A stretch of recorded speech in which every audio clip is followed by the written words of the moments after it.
Halo, selamat datang. Di video kali ini akan membahas tentang metode simplex, yaitu untuk mencari nilai maksimum. Langsung saja kita mulai. Yang pertama, kita kenalan dulu nih dengan yang namanya George Bernard Dempsey. Ini bapak yang mencetuskan yang namanya riset operasi. Nah, beliau ini matematikawan asal Amerika, seorang profesor emeritus gitu ya dari ilmu transportasi dan profesor riset operasi dan ilmu komputer di Stanford di Amerika. Nah, beliau lahir di tanggal 8 November 1914 dan wafatnya di 13 Mei 2005. Sepertinya kita pernah kenalan gitu ya. Nah, kemudian penghargaannya beliau ini sungguh amat banyak begitu ya teman-teman ya. Nanti teman-teman bisa cari sendiri, tidak hanya di tahun 1974 dan 75 saja, tapi juga ada beberapa tahun yang Bapak George ini atau Bapak Dempsey ini punya penghargaan. Nah, kita masuk ke dalam mengenal dulu lah apa itu metode simplex gitu ya. Nah, metode simplex ini kenapa harus diadakan? Nah, metode simplex ini adalah suatu metode penyelesaian program linier. Nah, penghitungannya dilakukan secara berulang-ulang atau ada iterasi nanti. Dia iterasinya terbatas. Kenapa kok terbatas? Karena kita hanya mengiterasikan sampai ke kita mendapatkan nilai yang optimum. Nah, kemudian ini penyelesaiannya dimulai dari suatu penyelesaian di daerah visibelnya, kemudian nanti kalau bukan melupakan penyelesaian optimum, maka secara metodenya itu akan mencari penyelesaian yang lebih baik, yaitu dengan iterasi itu tadi. Nah, sampai nanti akhirnya diperoleh penyelesaian yang optimum. Nah, kenapa di sini ada keterangan jika ada? Ya karena ada beberapa soal yang memang tidak bisa kita cari nilai optimumnya. Nah, kemudian kenapa sih kok ada metode simplex gitu kan ya? Nah, metode simplex ini kan kita pelajari di bagian program linier. Nah, program linier ini kan kalau sebatas soal-soal yang sederhana yang biasanya teman-teman SMA atau SMK kerjakan begitu kan hanya dalam dua variabel gitu ya. Nah, dua variabel X dan Y, dan itu bisa kita lakukan atau penyelesaiannya bisa dengan metode grafik. Ada titik pojok dan ada garis lidik. Kalau nanti ada 3 variabel, kalau teman-teman mau menggambar silahkan, tapi itu nanti teman-teman akan menggambar di dalam 3 dimensi, ya, agak susah lagi gitu ya. Nah, padahal kenyataannya dalam konteks-konteks permasalahan yang ada itu variabelnya tidak hanya 2 gitu kan ya, bisa lebih gitu ya, bisa 4, bisa 5 dan seterusnya. Nah, kalau kita punya 2 variabel, kita bisa gambar dalam 2 dimensi dalam diagram Cartesius. Kalau 3 dimensi, variabelnya 3, berarti kita akan gambarnya ke 3 dimensi. Nah, kalau variabelnya 4 atau 5, apa kita sanggup menggambar dalam 4 dimensi atau 5 dimensi? Nah, kan nggak mungkin itu ya, sementara ini masih mustahil. Nah, sehingga ini lahirlah yang namanya metode simplex. Jadi metode simplex ini lebih diutamakan untuk menghitung yang variabelnya lebih dari 2. Tapi tidak menutup kemungkinan kita tetap masih bisa menggunakan metode simplex untuk yang program-program linear dengan 2 variabel. Jadi nggak masalah gitu ya, ini lebih fleksibel. Nah, kemudian untuk langkah-langkah dalam menggunakan metode simplex ini ada 4 teman-teman. Di sini yang pertama adalah memodelkan. Tergantung kita nanti punya soal cerita atau langsung kita ketemu dengan sistem pertidaksamaannya. Tergantung. Nah, kemudian langkah yang kedua, nanti kita akan mengubah ke bentuk standar simplex. Nah, apa itu? Nanti kita akan pelajari di slide berikutnya. Kemudian langkah ketiga, nanti akan kita buat tabel awal simplex dan kita lakukan iterasinya sampai dapat nilai optimum. Dan langkah yang keempat, yaitu nanti kita akan menarik kesimpulan. Nah, kemudian ini catatan untuk langkah 2 gitu ya, karena langkah 2 tadi kita mau membentuk standar simplex gitu ya. Biasanya kan soal-soal, mau soal cerita, mau soal yang biasa, kita pasti akan dipertemukan, diberikan, disajikan sistem pertidaksamaannya. Nah, dari sistem pertidaksamaan ini nanti kita akan ubah ke dalam bentuk standar simplex yang isinya hanya persamaan dan RHS-nya yang non-negatif.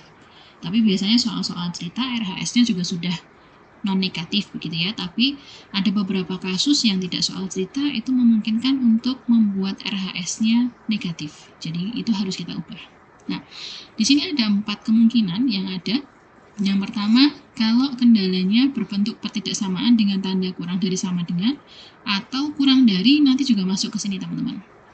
Nah, kalau tandanya kurang dari sama dengan atau kurang dari, maka kita bekerjanya di ruas kiri terus ya teman-teman ya. Jadi ruas kiri nanti akan kita tambahkan variabel select. Jadi kalau misalkan kurang dari, berarti ruas kirinya kan kurang. Nah, kurang berarti nanti kita akan tambahkan dengan variabel select. variabel slack itu sendiri nanti kita misalkan sebagai S dengan indeksnya itu variabel yang keberapa. Contohnya ini kita punya pertidaksamaan x plus 2y kurang dari sama dengan 6. Nah, berarti nanti ruas kirinya akan kita tambahkan variabel slack yang pertama. Seperti ini. Nah, kemudian kendalanya kalau berbentuk persamaan atau sama dengan nih, x plus 2y sama dengan 6, maka ruas kirinya akan kita tambahkan artificial variable atau variabel buatan, atau ada buku yang menyebutnya variabel dummy. Tapi nanti ini kita sebutnya sebagai artificial variable atau variabel buatan yang akan kita simbolkan sebagai A. A1 berarti variabel buatan yang pertama. Ya, gitu. Kemudian kalau bentuk kendalanya tandanya lebih dari sama dengan atau lebih dari saja gitu ya, maka ruas kirinya ini kan kurang lebih gitu ya, kelebihan.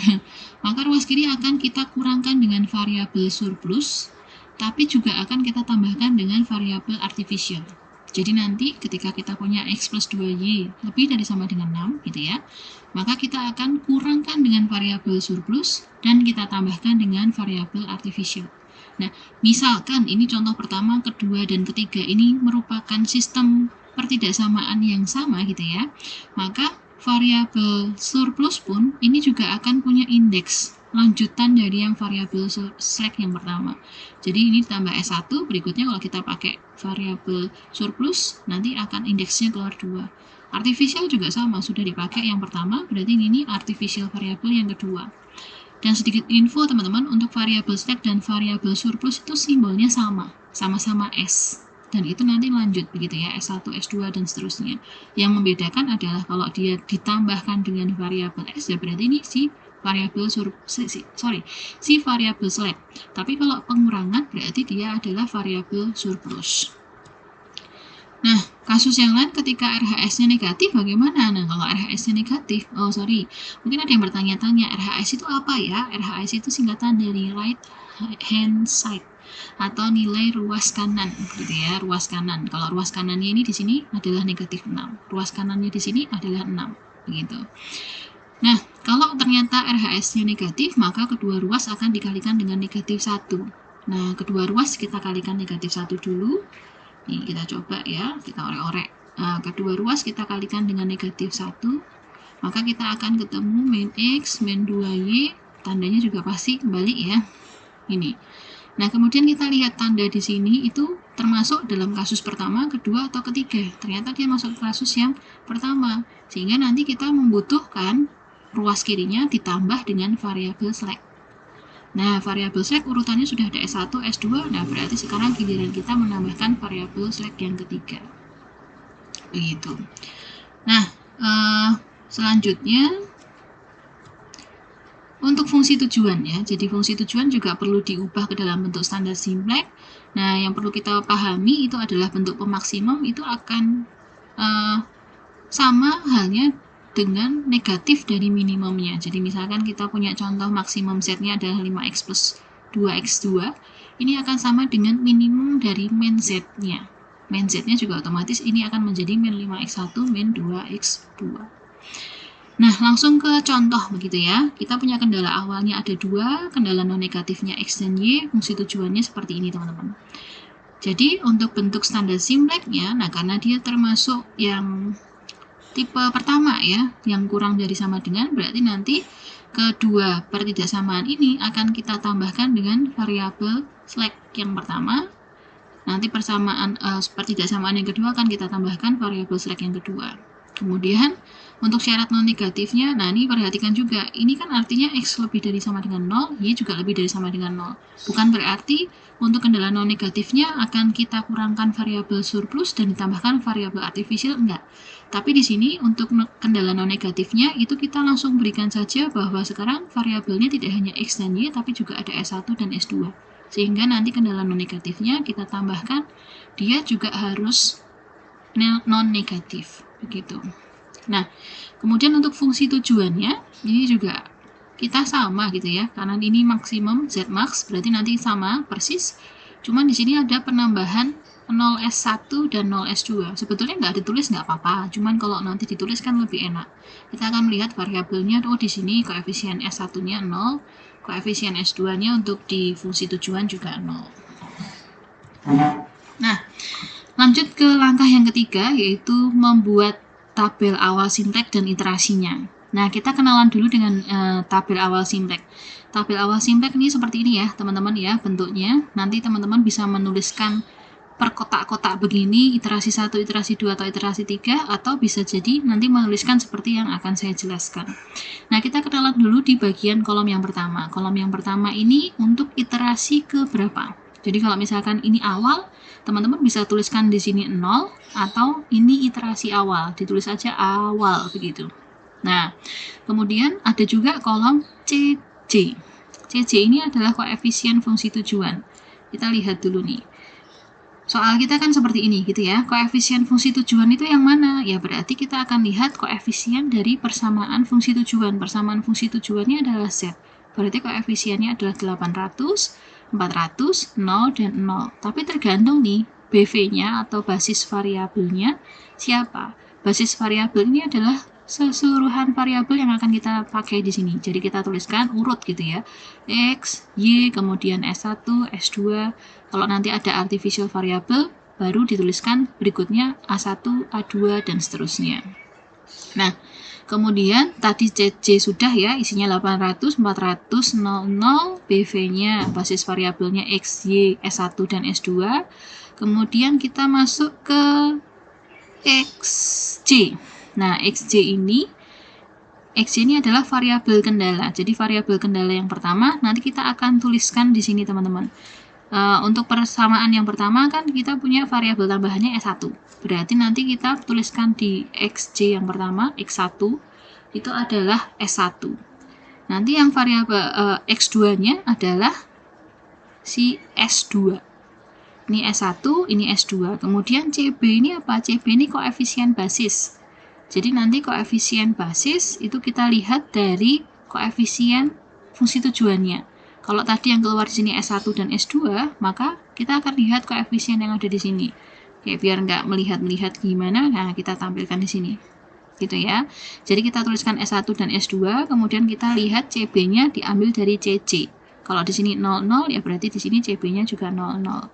Kemudian untuk mengisi koefisien-koefisien di sini seperti mengisikan persamaan ke dalam matriks. Jadi untuk yang pertama nilai koefisien X-nya adalah 1, kita tuliskan di sini 1. Koefisien untuk Y-nya persamaan pertama 2, berarti di sini juga kita tuliskan 2. S1-nya 1, S2-nya tidak ada, berarti 0. RHS-nya atau ruas kanannya adalah 5, ya kita tuliskan di sini 5. Begitu juga untuk yang persamaan kedua, kita tuliskan di baris yang kedua. Nah, kemudian untuk mencari ZC ini nanti kita akan cari dengan cara mengalikan antara CB dengan koefisien yang ada di setiap kolomnya. Jadi misalkan 0 ini dapat dari mana? 0 ini dapat dari CB yang pertama, 0 dikalikan 1, ditambah 0 dikalikan 3. Hasilnya adalah 0. Nanti untuk 0 yang keempat bagaimana? Hasilnya sama tapi prosesnya berbeda teman-teman. Jadi dari CB di sini 0 dikalikan yang ada di S2, 0 ditambah 0 dikalikan 1, hasilnya 0. Tulis di sini. Sampai kita hitungnya sampai ke RHS-nya. Ini untuk ZC. Nah, kemudian untuk ZC min CC ya sama seperti simbolnya ini.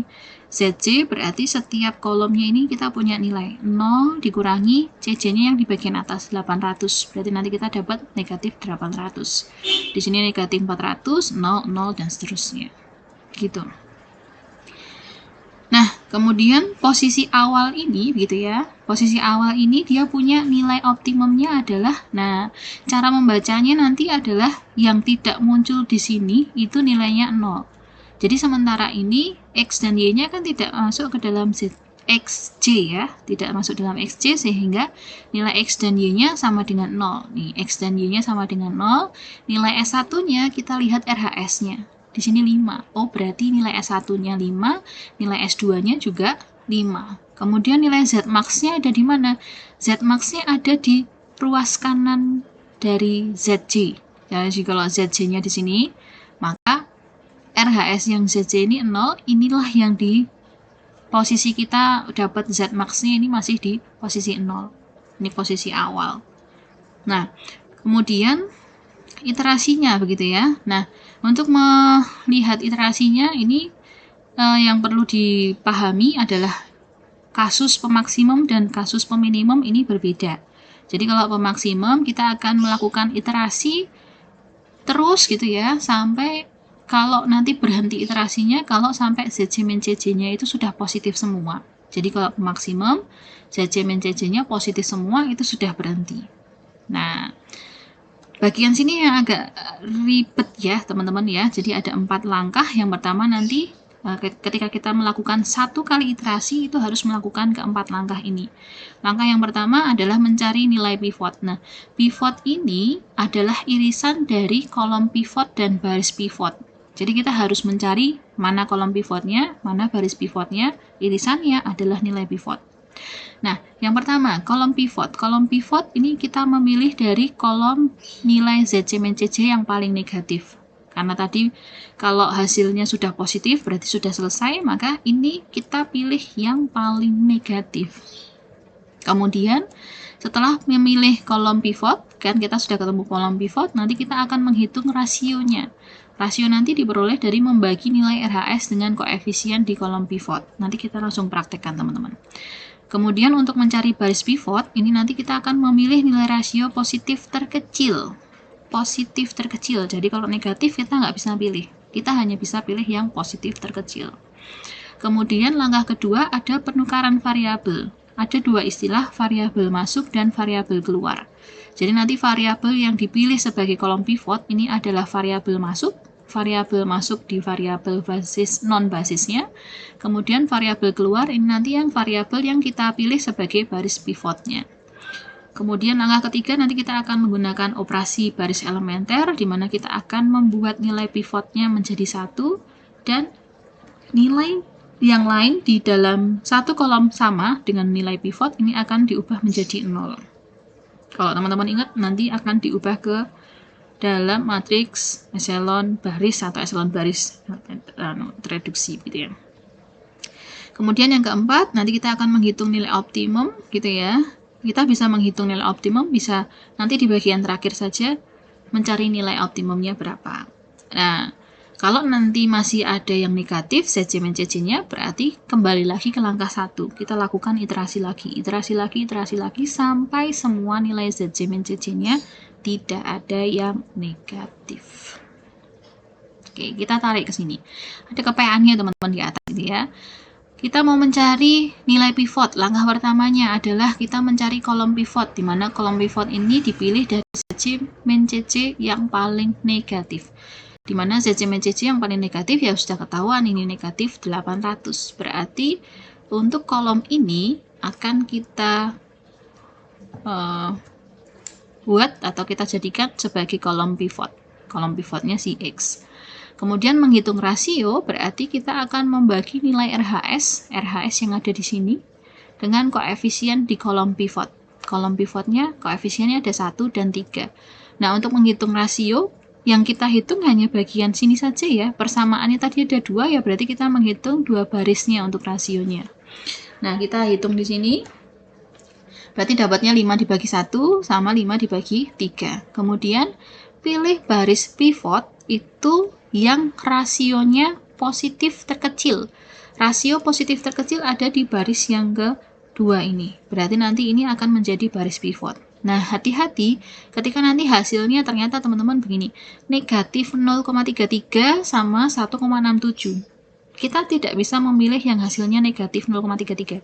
Karena kita memilih baris pivotnya adalah positif terkecil. Jadi kalau negatif jangan kita pilih. Yang kita pilih yang positif dan yang paling kecil. Pasti ada pembandingnya, karena minimal 2 persamaan. Nah, sehingga nilai 3 inilah yang akan kita cari, atau kita sebutnya sebagai nilai pivot. Nah, kalau sudah ketemu nilai pivot, bagaimana? Langkah kedua adalah ada pertukaran variabel. Ada variabel masuk dan ada variabel keluar. Variabel masuk itu nanti yang akan jadi variabel di kolom pivot, yaitu si X. Variabel keluarnya adalah si variabel S2. Artinya apa? Posisi S2 nanti di bagian variabel non-basis ini akan digantikan dengan nilai X. Otomatis nilai CB-nya juga akan berubah menjadi 800. Lanjut ke tabel, saya sudah buatkan di sini, begitu ya. Diulang lagi, kemudian tadi nilai yang di sini sudah diganti, begitu ya. Di sini sudah variabelnya X, CB-nya sudah menjadi 800 sesuai yang ada di sini, jangan lupa diganti. Kemudian kita akan mengubah 3 ini menjadi 1, ya, leading one, kalau istilah yang lama di materi mata kuliah yang lainnya. Ini akan dibuat menjadi 1, sehingga baris yang kedua ini akan kita bagi dengan 3. Nah, operasinya kita tuliskan di bagian sini, teman-teman. Operasinya. Berarti kita bisa menuliskan B2 aksen sama dengan B2 dibagi 3. Artinya apa? Baris kedua yang baru di iterasi yang pertama itu diperoleh dari baris kedua yang lama dibagi dengan 3. Jadi nanti kita punya 3 dibagi 3, 1 dibagi 3 tulis di sini, 0 dibagi 3 tulis di sini, 1 dibagi 3 tulis di sini, sampai ke 5 dibagi 3 juga ditulis di sini, teman-teman. Hasilnya nanti seperti ini. Nah, kemudian yang lain dalam kolom pivot dijadikan 0. Jadi kolom pivot ini kan kolomnya si X, gitu ya. Nah, kita lihat di iterasi awal. Diubah menjadi 0, berarti 1 ini harus kita nolkan. Nah, operasinya berarti pakai yang lama kan? Negatif dari ini ditambahkan baris yang pertama yang lama. Berarti kita bisa tuliskan di sini menjadi B1 aksen, baris pertama yang baru itu diperoleh dari baris pertama yang lama dikurangi 1 kali baris kedua yang baru. Atau nanti kita bisa tuliskan min B2 aksen ditambah B1. Seperti aljabar linear gitu ya. Nah, nanti semua dikerjakan, kita tuliskan di bagian sini sampai ke bagian RHS-nya. Nah, kemudian caranya juga sama. Kita cari nilai ZC-nya. ZC-nya juga dari 0 kalikan 0 ditambah 800 kalikan 1. Nanti tulis di sini. Sampai ke bagian ZC-nya terakhir sini, itu nanti kita peroleh 0 dikalikan 3,33 ditambah 800 dikalikan 1,67. Tulis hasilnya di sini, kemudian ZC min CJ-nya sama, dari 800 dikurangi CJ-nya saya tuliskan di atas sini 800. Hasilnya 0 dan seterusnya. Nah, iterasi pertama ini sudah optimum belum, teman-teman? Ternyata belum ya, di sini masih ada yang negatif, gitu ya. Masih ada yang negatif, berarti kita perlu melakukan iterasi berikutnya. Nah, tapi tunggu sebentar. Posisi sekarang ini, gitu ya, nilai optimumnya itu sudah berbeda. Yang semula nilai X-nya 0, sekarang sudah muncul. X-nya sudah menjadi variabel non-basis di sini. Berarti sudah muncul 1,67. Oh, berarti nilai X-nya sekarang sudah 1,67. Nilai Y-nya masih menjadi variabel basis, berarti masih sama dengan 0. Nilai S1-nya yang semula 5, sekarang sudah turun, jadi 3,33. Oh, ini salah ini ya. Ini 3,33. Nilai S2-nya sudah 0 gitu ya. Sudah 0, kemudian nilai Z max-nya sudah berubah dari pertama 0, sudah ke 1333,33. Berikutnya berarti kita lakukan iterasi. Sama, pilih kolom pivot dari yang paling negatif, CJ min CJ-nya.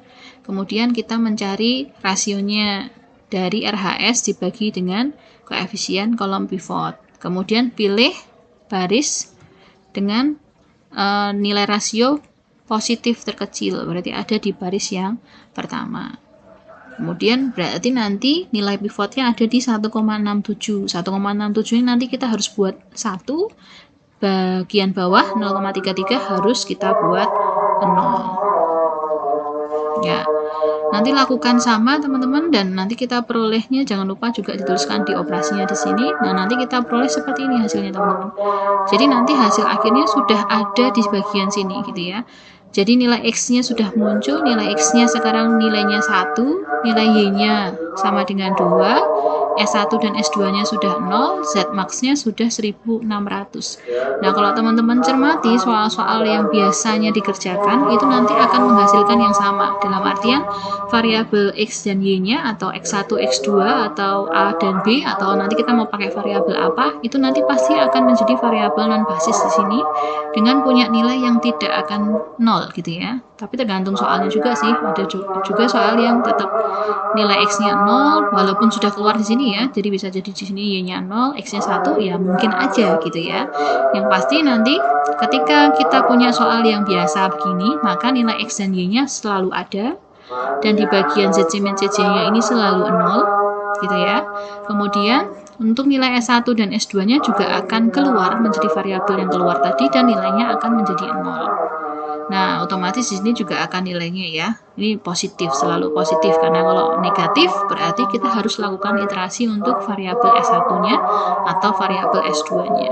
Nah, kemudian dari hasil iterasi ini ternyata soalnya memberikan iterasi sampai 2 kali dengan Zmax-nya adalah 1600. Begitu teman-teman penjelasannya, semoga bermanfaat.